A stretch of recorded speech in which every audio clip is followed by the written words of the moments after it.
My child, I have been watching you. I have seen the quiet moments, the ones no one else notices. The way you sit with your thoughts when the room is empty. The way you scroll through the lives of others and wonder why yours feels so still. I have seen the ache that lives just beneath your smile, the one you tuck away before anyone can ask about it. I see you when you feel most invisible, and I want you to know, you have never once been out of my sight. There is something I need to say to you before anything else, something I need you to hear in the deepest chamber of your heart. I have not forgotten you, not for a single breath, not for a single turning of the earth. You have been carrying something heavy lately, haven't you? It is not just tiredness, it is the particular weight of feeling unseen, of doing the right things, being faithful in the small places, giving your best, and yet watching as others seem to be noticed, celebrated, chosen. You have prayed, you have waited, you have served quietly and hoped that your season would come. And somewhere along the way, a thought crept in that you never invited. The thought that perhaps you had been passed over, perhaps you had been forgotten. I know that thought. I know exactly where it planted itself, and I know how deeply it has taken root. It sounds like this: if God truly saw me, things would look different by now. It sounds like, maybe I am not valuable enough to be remembered. It sounds like silence. And silence, beloved, can be the loudest and most painful thing in the world. You have been interpreting my quiet as my absence. You have been reading stillness as abandonment, and I understand why. Because the world has taught you to measure love by noise, to measure care by constant visibility, to measure worth by how loudly and how often someone calls your name. But I am not the world. Let me tell you a truth that I have woven into the very fabric of creation, a truth that does not shift with your circumstances or bend with your emotions. I spoke it through the prophet Isaiah, when my people too felt overlooked and forgotten by the nations around them. They cried out, saying, "The Lord has forsaken me. The Lord has forgotten me." And I answered them with this: can a mother forget the baby at her breast and have no compassion on the child she has borne? Though she may forget, I will not forget you. See, I have engraved you on the palms of my hands, as it is written in Isaiah 49:15-16. Engraved, not written in pencil, not marked in sand. Engraved, carved, permanent, undeletable. Your name is on my hands, child. How could I forget what I carry with me everywhere I go? And hear me when I tell you this: I am not a God who counts the days between visits and grows distant. The psalmist understood this when he wrote that I know the number of hairs on your head, that I knit you together in your mother's womb, that every day of your life was written in my book before one of them came to be, as it is in Psalm 139:13-16. That was not poetry written to comfort you momentarily. That is the permanent condition of your existence before me. You were known before you were born. You are known now.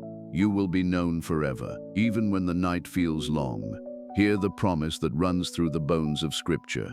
He who watches over you will not slumber, as it is written in Psalm 121:4. I am not sleeping. I am not distracted. I am not looking the other way. But let me go deeper with you, because I know there is a root beneath the ache, and roots need to be seen before they can be healed.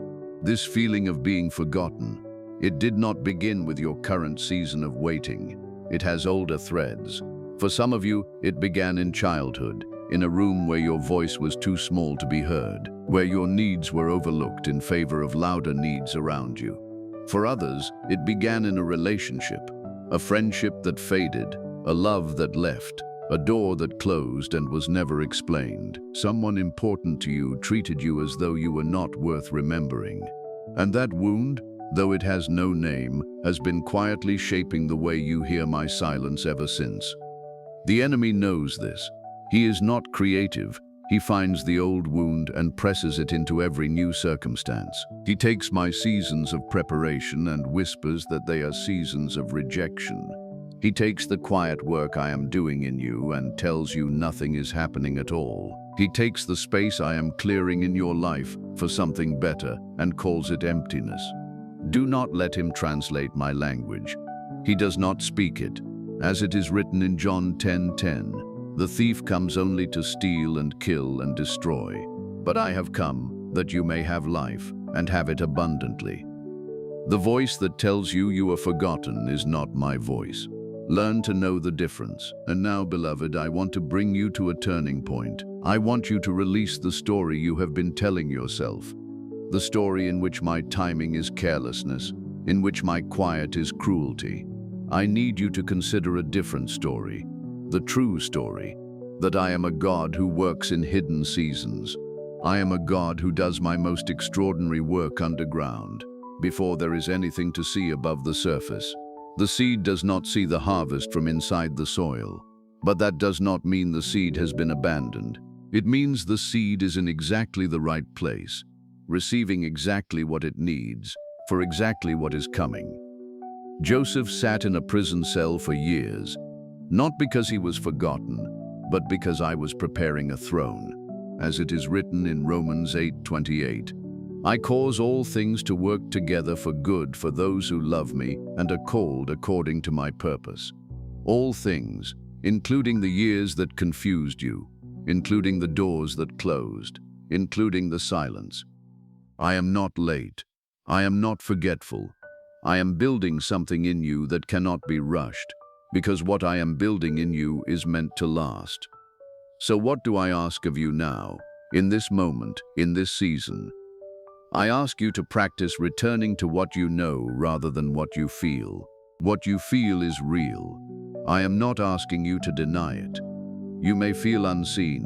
You may feel tired, but what you know is stronger than what you feel. You know that I have not abandoned you. You know that my word does not return to me empty, as it is written in Isaiah 55:11. You know that I began a good work in you, and I am faithful to complete it, as it is written in Philippians 1:6. Let what you know hold you when what you feel would sweep you away. I also ask you to rest your grip on the timeline. I know you have been holding your expectations so tightly that your hands have grown white. Open them, not in defeat, in trust. There is a profound difference. Defeat says, it will never come.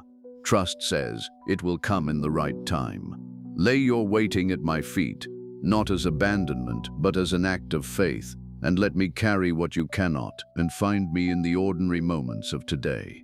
I am not only present in the grand arrivals and the answered prayers. I am in the morning light that falls through your window. I am in the kindness of a stranger. I am in the breath you just took without thinking. Practice finding me here, in the small and overlooked moments, because you will discover, as you learn to look, that I have been filling your ordinary days with extraordinary presence all along. And now let me close by speaking something over you, something I want to settle in your spirit like an anchor in deep water. You are not forgotten. You have never been forgotten. Before you spoke a single word, I had already written your name in the book of life. Before you carried this ache, I had already carried the weight of it to the cross. Before you began to wonder if you mattered, I had already answered that question. With everything I have, with everything I am, you matter to me more than you have the capacity to understand. You are seen, you are known. You are loved with an everlasting love, as it is written in Jeremiah 31:3. And the God who calls the stars by name, as it is written in Isaiah 40:26, has never, not for one moment, forgotten to call yours. Go forward, my child. Not in striving, not in fear, not in the desperate hope that you will finally be noticed.